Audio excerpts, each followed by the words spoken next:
So this video will go through the kinematic equations that you'll need for your Mastering Physics assignment that comes next on this checklist. You've looked through the PowerPoint slides, so you have the equations and you have the variables, but now you actually want to write these down in your notebook. So we'll stick to the variables used in your textbook. And so x, 0 will refer to initial position in meters. V0 will be initial velocity in meters per second. A will be acceleration. Now, most of the time the acceleration will be constant, so we don't usually talk about an initial and a final acceleration.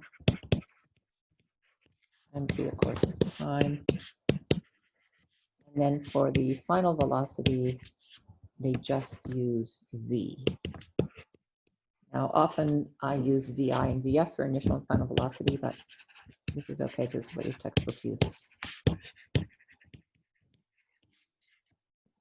Now, to describe the relationship between these quantities, I like to use some graphs. So let's have a look at the graphs of position, velocity, and acceleration and see how they're related. So we'll go see if we can fit these all on one page here. So if we go position versus time, velocity versus time, acceleration versus time. And remember, once you've defined one of these graphs, the other two are defined. So if we talk about one particular trip, we'll say that the position looks like that, velocity looks like that, acceleration looks like that. Okay, so let's say we actually have a function and we know what's going on here. Let's say x is 5t squared. Okay, so the position is increasing as the square of the time. Now, as in this equation sheet, the instantaneous velocity, which is the second graph, is the derivative. So v is the derivative of position. So you take the derivative of x, you get dx dt, which would be 10t. And so this graph would be v equals 10t. The acceleration is the derivative of velocity, so you take the derivative again, and you get 10. And that's why this is constant at 10. Okay, so the slope of the tangent line at any position here, the slope equals the velocity. Similarly here, the slope, and it's just one constant slope, that's why this is a horizontal line at one constant value. Okay, now those are instantaneous values. Notice in the equation sheet, we've got some average values that we're dealing with. Average values are different. Average values are the slope of the secant line. And so it's delta x over delta t. And so this is the same as slope of secant line. And if you remember in your calculus course, secant line simply joins 2 points on the graph. So the secant line would look like that. And the delta x over delta t would be the rise over the run. Now remember the mean value theorem? There is always a point somewhere between these 2 points where you've drawn the secant line where the slope of the tangent line equals that, but in general it doesn't. Okay, so you could have a secant line anywhere on this interval that did not have the same slope as that tangent line. Okay, so just beware that average values are not the same as instantaneous values. Similarly for average acceleration, it's the change in velocity over the change in time. Now, if this velocity is linear, as in this case, then the secant line and the tangent line are the same because it's a straight line. But in general, they don't have to be. Okay, now going forwards like that from position to velocity to acceleration is easy because it's just derivatives. It's going backwards that's a little bit tricky. So when you want to go backwards, if you have acceleration, you want velocity, or if you have velocity and you want position, this is when you have to integrate.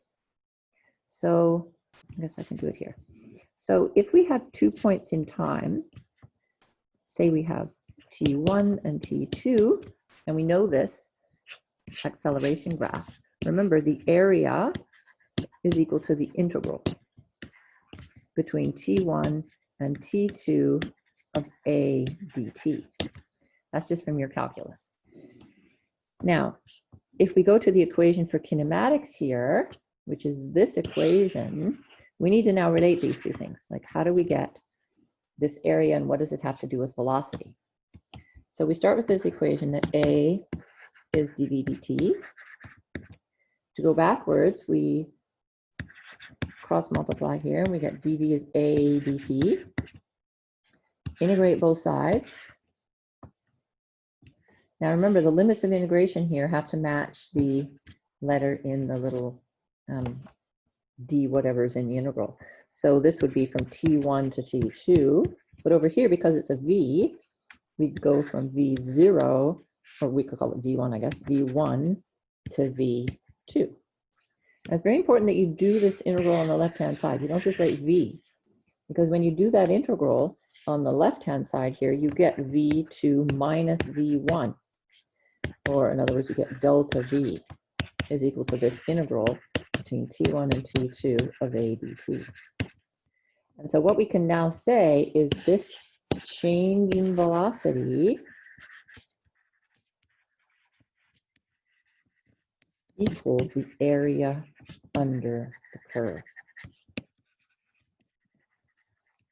Okay, so this area up here, this is a change in velocity, not just one velocity. And so if we went over here to our velocity graph from t1 to t2, that area would represent the amount the velocity has changed. So this would be v2, this would be v1, and this change in velocity here, delta v, that equals this area over here. Okay, and then you do exactly the same thing for going from velocity to position. So velocity is the derivative, the slope of the position time graph, which means dx is v dt. Integrate both sides. This would go from x1 to x2. This would go from t1 to t2. Now I got to be careful here. On the right-hand side here, velocity is not constant, so I can't do anything with this integral unless I know velocity as a function of time.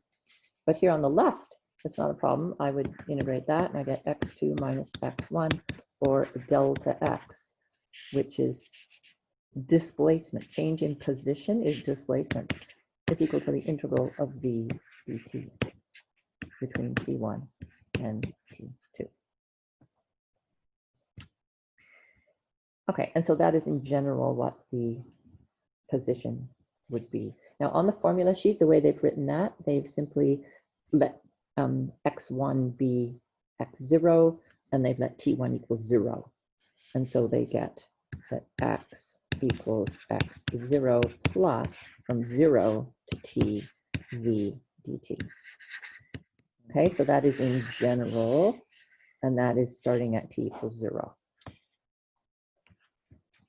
Okay, so those are basically the only equations that you're going to need for the assignment. Now, if you know that the acceleration is constant, then we can go back to this definition, this integral for velocity up here, this one,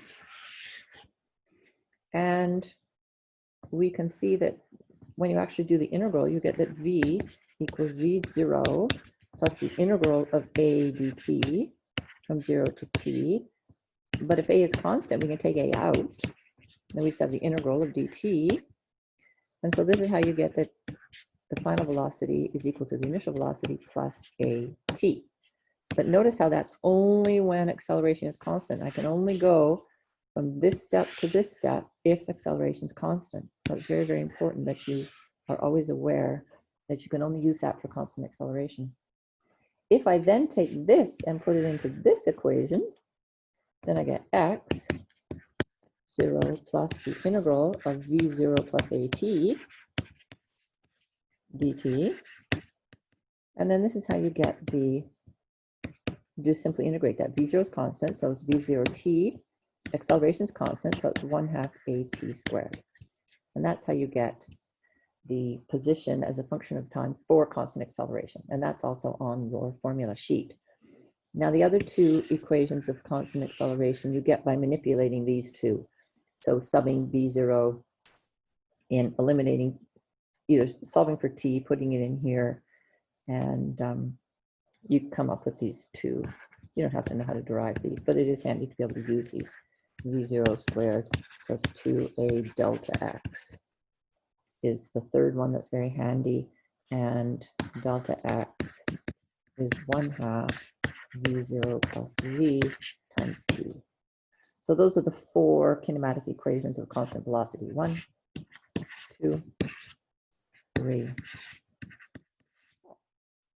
that's it for this video.